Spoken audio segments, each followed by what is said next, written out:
Hello everyone, welcome back to my channel.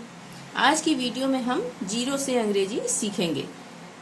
जैसे छोटे छोटे words this, that, these, those, I, my, me, you, your, इस तरह से जो छोटे छोटे वर्ड्स हैं इनका क्या मतलब होता है और इनसे हम कैसे वाक्य बना सकते हैं और हम अंग्रेजी कैसे बोल सकते हैं। अब यहाँ पर जैसे ये है दिस का मतलब होता है यह। हिंदी में हम कहते हैं ना, जैसे कोई पास में कोई चीज रखी हो तो हम कहते हैं यह एक किताब है, या यह एक टेबल है, या यह सीता है, यह राम है। तो इनके लिए जब यह का यूज होगा तो उसके लिए हम दिस का प्रयोग करेंगे। और इस तरह से हम छोटे छोटे सेंटेंस को लिख लिख कर पहले प्रैक्टिस करेंगे और प्रैक्टिस करने के बाद हम आराम से बोल सकते हैं। तो सबसे पहले हम दिस से वाक्य बनाकर देखेंगे। दिस, THIS, दिस का मतलब होता है यह। अब हमें इससे एक वाक्य बनाना है कि यह एक किताब है। तो हम क्या लिखेंगे, इसको क्या बोलेंगे? किसी को हमने इशारा करके बताना है कि पास में ही कोई चीज रखी हुई है, उसको हम कहेंगे यह एक किताब है या यह एक टेबल है। तो हम क्या बोलेंगे? दिस इज अ बुक, यह एक किताब है। दिस इज अ बुक, यह एक किताब है। ठीक है। तो इससे हम दूसरे सेंटेंस भी बनाकर देख लेते हैं कि हमने मान लिया बोलना है कि यह राम है। कोई लड़का है, उसका नाम राम है, उसको हम इशारा करके ऐसे बोल रहे हैं, यहाँ पे खड़ा है वो, तो हम कह रहे हैं यह राम है। तो हम इसको क्या बोलेंगे? This is Ram, this is Ram. ठीक है, हम बोलेंगे दिस इज राम, यह राम है। अब हम दैट से बनाकर देखते हैं। दैट का मतलब होता है वह। पास में कोई चीज रखी हो, इसको हाथ से इशारा करके हम बोलते हैं कि यह एक किताब है या यह राम है। ठीक है। अब थोड़ा दूर पे कोई चीज होगी तो हम बोलेंगे वह। दैट का मतलब वह। तो हमने बोलना है वह एक किताब है, यानी कि दूर रखी है, हम बोल रहे हैं वह एक किताब है। तो हम बोलेंगे दैट इज अ बुक, वह एक किताब है। दैट इज अ बुक, वह एक किताब है। ठीक है। अब हम इससे दूसरा सेंटेंस भी बना के देख लेते हैं। हमने बोलना है वह मोहन है। तो हम क्या लिखेंगे? That is Mohan. नाम में हमेशा पहला अक्षर बड़ा बनेगा, कैपिटल बनेगा। मोहन, दैट इज मोहन, वह मोहन है। दीज का मतलब होता है ये, जहां पे बहुत सारी चीजें हों, बहुत सारे लोग हों, बहुत सारी चीजें हों, तो दीज का प्रयोग होगा। THESE, दीज का मतलब ये। तो इससे सेंटेंस बनाते हैं। दीज आर टेबल्स, ये मेज हैं। अब मेज को मेजें नहीं बोलेंगे, बहुत सारी मेज हैं, इसलिए ये बहुत सारी मेज हैं। आर का मतलब हैं। तो दीज आर टेबल्स, ये बहुत सारी टेबल्स हैं। मेज को मेजें कभी नहीं बोलेंगे, मेज ही बोलेंगे। एक से ज्यादा होंगी तो भी मेज ही बोलेंगे। ठीक है। अब दूसरा सेंटेंस इससे बना के देखते हैं। These are girls, THESE, these are girls. Girls S लग गया तो बहुत सारी लड़कियां हो गई। ठीक है। दीज आर गर्ल्स, ये लड़कियां हैं, ये लड़कियां हैं। दोज, अब दीज के बाद आता है दोज, यानी कि ये और वे या वो। ये भी बहुत सारे लोगों के लिए होगा। जैसे हम यहाँ पे लिख रहे हैं दोज आर टेबल्स, वे मेज हैं, वो मेज हैं, यानी बहुत सारी मेज हैं। अब हम इसको दोज आर गर्ल्स भी बना सकते हैं, दोज आर बॉयज भी बना सकते हैं कि वो या वे लड़के हैं, वे लड़कियां हैं। ठीक है। यहाँ पे हम बनाएंगे those are boys, THOSE, those are, बहुत सारे के लिए इसके बजाय आर लिखेंगे, हैं, boys. Those are boys, those are boys, वे लड़के हैं। बहुत सारे लड़के हो गए ना, ऐसा लग गया तो वे लड़के हैं। अब है आई से। आई का मतलब होता है मैं। तो इससे हम कैसे सेंटेंस बनाएंगे? मैं एक लड़का हूँ, अगर मैंने लिखना है मैं एक लड़का हूँ, मैंने बोलना है तो हम क्या बोलेंगे, I am a boy. I am a boy, मैं एक लड़का हूँ। मैं एक लड़का हूँ। अब दूसरा सेंटेंस भी इससे बनाते हैं। I am a postman. I am a postman. Postman क्या होता है, डाकिया। तो आई एम अ पोस्टमैन, मैं एक डाकिया हूँ। मैं एक डाकिया हूँ।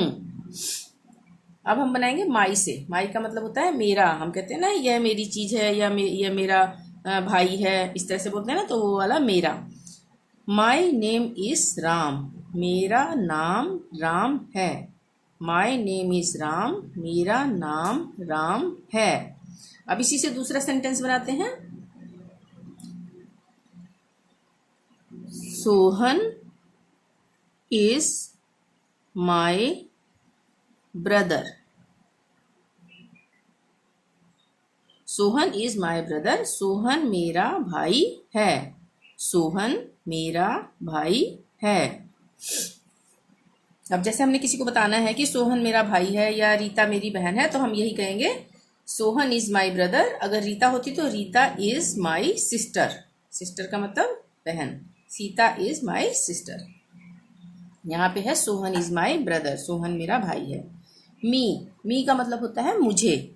इससे हम सेंटेंस बनाएंगे। जैसे हम कहते हैं ना मुझे कुछ दो, कुछ भी चीज मांगते हैं तो मुझे का यूज करते हैं ना। तो गिव मी अ पेन। गिव मी अ पेन। मुझे एक पेन दो। गिव मतलब होता है देना। मुझे एक पेन दो या देना। अब हम इसे दूसरे सेंटेंस भी बना के देखते हैं। Give me some water. Give me some water. Water का मतलब तो सबको पता होगा, पानी। गिव मी सम वाटर, यानी मुझे कुछ नहीं बोलेंगे यहाँ पे। सम का मतलब कुछ होता है, तो यहाँ पे हम बोलेंगे थोड़ा पानी दो।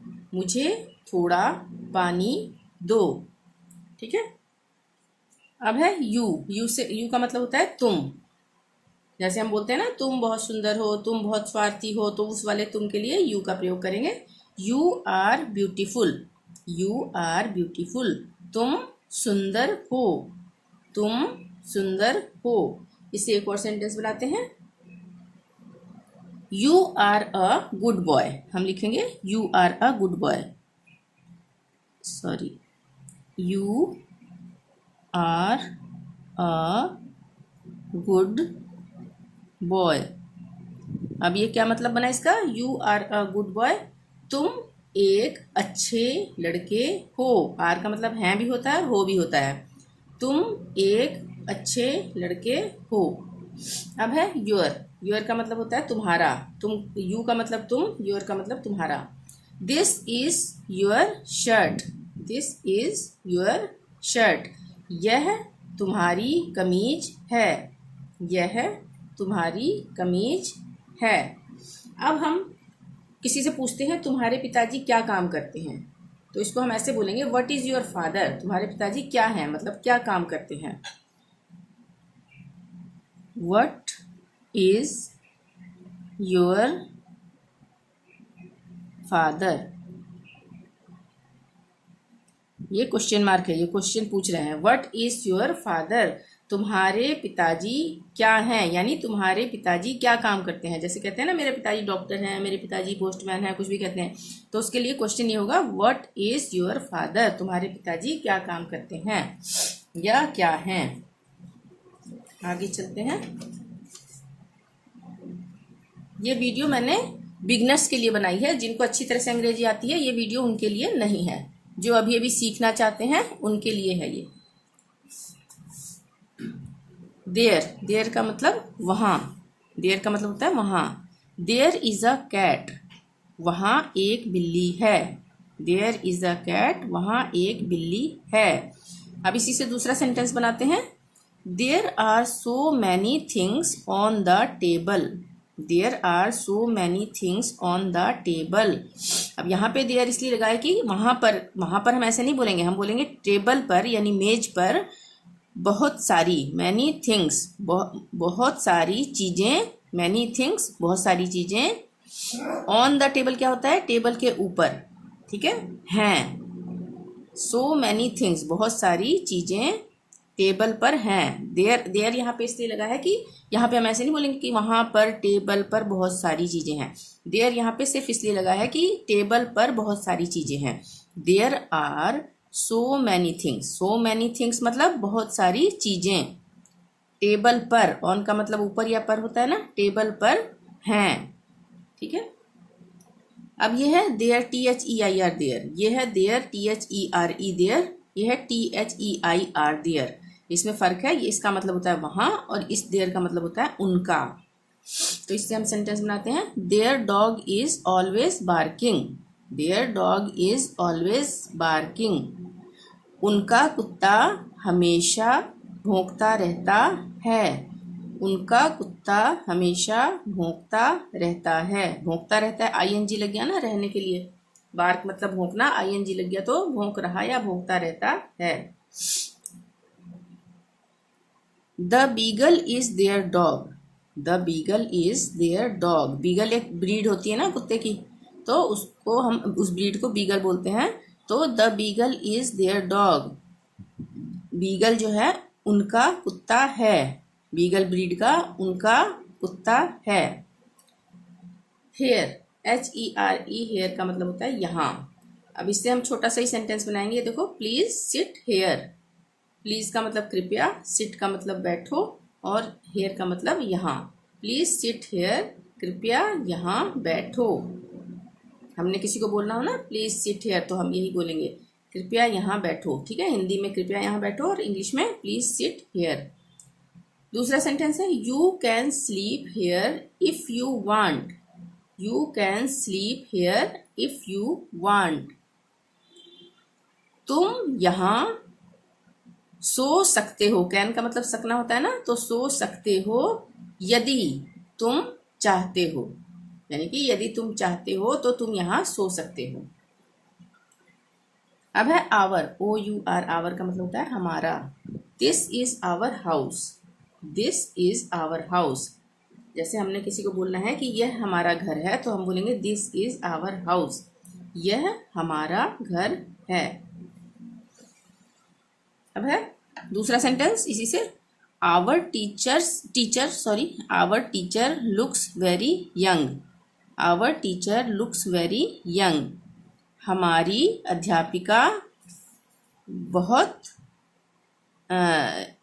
दिखने में बहुत यंग है। यंग का मतलब पता है ना, यंग लगना, जवान, ठीक है। आवर, हमारी अध्यापिका दिखने में बहुत यंग है, ठीक है। व्हाट इज दिस, अब ये व्हाट से बना रहे हैं हम सेंटेंस। व्हाट का मतलब होता है क्या। हम पूछते हैं ना यह क्या है, तो हम कैसे बोलेंगे यह क्या है को, व्हाट इज दिस, यह क्या है, व्हाट इज दिस, यह क्या है। What is your name, what is your name, तुम्हारा नाम क्या है, तुम्हारा नाम क्या है। अब है वाई का मतलब है क्यों। ये सारे प्रश्नवाचक है यानी क्वेश्चन मार्क, सब पूछ रहे हैं ना, वाई क्यों। वाई आर यू सैड, तुम उदास क्यों हो, तुम उदास क्यों हो, ठीक है। आर का मतलब बताया था है और हो दोनों होता है। Why are you looking so happy, why are you looking so happy, तुम इतने खुश यानी सो हैप्पी बहुत ज़्यादा खुश क्यों लग रहे हो। लुकिंग मतलब दिखना या लगना, लग रहे हो। तुम इतने खुश यानी बहुत ज़्यादा खुश क्यों लग रहे हो। अब है वेयर का मतलब होता है कहाँ। जैसे हमने कहा पूछना है किसी से मेरा पेन कहाँ है, मेरी शर्ट कहाँ है, तो हम क्या बोलेंगे, where is my pen, where is my shirt, ठीक है। वेयर इज़ माई पेन यहाँ पे सेंटेंस है, तो यहाँ पे मेरा पेन कहाँ है, मेरा पेन कहाँ है। अब है दूसरा सेंटेंस वेयर से, where is your father, where is your father, तुम्हारे पिताजी कहाँ हैं, तुम्हारे पिताजी कहाँ हैं। अगला है हु का मतलब होता है कौन। हु इज दिस, यह कौन है, हु इज दिस, यह कौन है। अब दूसरा सेंटेंस है who is Sohan, who is Sohan, Sohan कौन है, सोहन कोई लड़का है ना, उसको लिए पूछ रहे हैं सोहन कौन है। हाउ, HOW, हाउ का मतलब होता है कैसे। हाउ से सेंटेंस कैसे बनाएंगे, जैसे हमने किसी को बोलना हो तुम कैसे हो, पूछते हैं ना हेलो तुम कैसे हो, तो हाउ आर यू, तुम कैसे हो, तुम कैसे हो। How old are you, how old are you, तुम कितने साल के। ओल्ड का मतलब होता है एज, जो पूछनी होती है ना किसी की उम्र, तब हम बोलते हैं ओल्ड। तुम्हारी उम्र कितनी है, यहाँ पे हाउ ओल्ड आएगा कि हाउ ओल्ड आर यू, यहाँ पे कैसे तो मतलब होता है, पर यहाँ पे कितनी के लिए भी यूज होगा हाउ का। हाउ ओल्ड आर यू, तुम्हारी कितनी उम्र है, ठीक है, तुम्हारी कितनी उम्र है, हाउ ओल्ड आर यू, तुम्हारी कितनी उम्र है, या तुम कितने साल के हो, ठीक है। इसका सेंटेंस यही बनेगा how old are you.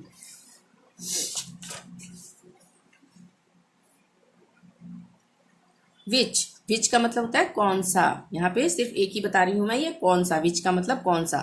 Sentence बनाते हैं, which is your favourite food, हम कहते हैं ना तुम्हारा पसंदीदा खाना कौन सा है, which is your favourite food, तुम्हारा पसंदीदा खाना या भोजन क्या है, ठीक है। Which colour do you want, which colour do you want, तुम्हें कौन सा कलर यानी रंग पसंद है, चाहते हो यहाँ पे नहीं बनेगा, वांट का मतलब चाहना होता है, तो ये नहीं कि चाहना ही बनेगा। तुम्हें कौन सा रंग पसंद है, ठीक है। डू यू एक साथ आएगा, डू यू पसंद है, ठीक है। तुम्हें कौन सा, ये डू और डिड ये सब जो बनते लगते हैं, इनकी वीडियो में आगे अगली नेक्स्ट वाली बनाऊंगी, जिसमें इसको अच्छी तरह से समझाऊंगी, ठीक है। तो यहाँ पे हम समझ लेते हैं सिर्फ विच से, which colour do you want, तुम्हें कौन सा रंग पसंद है, ठीक है। अब है इट का मतलब भी यह होता है और दिस का मतलब भी यह होता है, ठीक है। पीछे हमने पढ़ा दिस से सबसे पहले, यहाँ पे है इट का मतलब भी यह होता है। इट से पहले हम सेंटेंस बना लेते हैं, फिर मैं इन दोनों में अंतर बताऊंगी। इट से सेंटेंस बनाएंगे, जैसे हमने बोलना है यह एक बहुत अच्छी जगह है, तो हम क्या बोलेंगे, it is a beautiful place, it is a beautiful place, यह एक सुंदर, प्लेस का मतलब स्थान या जगह है, सॉरी है, ठीक है, यह एक सुंदर स्थान है। अब दूसरा सेंटेंस बनाते हैं इसी से, it is very cold today, it is very cold today. अब यहाँ पे किसी भी सर्दी गर्मी किसी के भी मौसम के लिए, या ठंडा गर्म या ऋतु के लिए इट लगेगा। यहाँ पे हम यह नहीं बोलेंगे कि यह ठंडा, बहुत ठंडा है आज, ऐसे नहीं बोलेंगे, पर सेंटेंस हम यही बनाएंगे, it is very cold today, यानी कि आज बहुत ठंड है, ठीक है। आज बहुत ठंड है को हम बोलेंगे it is very cold today. यहाँ पे हम समझ लेते हैं दिस और इट में अंतर। दिस का मतलब भी यह होता है और इट का मतलब भी यह होता है, ठीक है। पर दिस जो है, जैसे सजीव और निर्जीव दोनों के लिए यूज होगा, बोथ का मतलब दोनों, सजीव और निर्जीव, जिसमें जान है और जिसमें जान नहीं है, दोनों के लिए यूज होगा। जैसे हम कहते हैं दिस इज राम, यह राम है, अब राम सजीव है, ठीक है, जान है इसमें। हम बोलेंगे दिस इज माई कार, यह मेरी कार है, तो ये निर्जीव है, कार में जान नहीं है, ठीक है। तो दोनों के लिए हम दिस का प्रयोग कर सकते हैं। दिस इज राम, यह राम है, दिस इज माई कार, यह मेरी कार है, ठीक है, दोनों के लिए हो गया। और इट जो है, इट इज माई कार, यानी कि ये सिर्फ निर्जीव चीजों के लिए यूज होगा। जैसे कार है, निर्जीव है, इसमें जान नहीं है, तो इट इज माई कार, यहाँ पे इट का यूज होगा। यहाँ पे है डू नॉट या डोंट, सॉरी यहाँ पे इसको हम डू नॉट भी ऐसे भी लिख सकते हैं, डू नॉट, ठीक है, इसको ऐसे लिखते हैं डोंट, यहाँ पे बोलते हैं डोंट, ये डू नॉट, ठीक है, इसी के लिए यूज होता है। तो डोंट ईट दिस बनाना, यह केला मत खाओ, ठीक है, ईट मतलब खाना होता है ना, यह केला मत खाओ। इट इज रोटेन, यह सड़ा हुआ है, रोटेन का मतलब सड़ा हुआ, यह सड़ा हुआ है। तो यह किसके लिए आया, यह किसके लिए आया, यह बनाना के लिए आया, तो ये भी निर्जीव चीज है, ठीक है। तो इट का इस्तेमाल किसी चीज को इंगित करने के लिए भी किया जाता है, वो भी निर्जीव चीज के लिए, जैसे ये बनाना है निर्जीव है, इसके लिए इट का प्रयोग किया गया। डोंट ईट दिस बनाना, यह केला मत खाओ। इट इज रोटेन, इट किसके लिए, बनाना के लिए, बनाना जो है इट इज रोटेन, यह सड़ा हुआ है, ठीक है। तो ये वीडियो थी बिगिनर्स के लिए। आज की वीडियो में इतना ही। वीडियो पसंद आई हो तो प्लीज़ लाइक ज़रूर करें, चैनल को अभी तक सब्सक्राइब नहीं किया तो प्लीज़ सब्सक्राइब कर लें और शेयर ज़रूर करें। थैंक यू, मिलते हैं नेक्स्ट वीडियो में, टिल देन बाय बाय।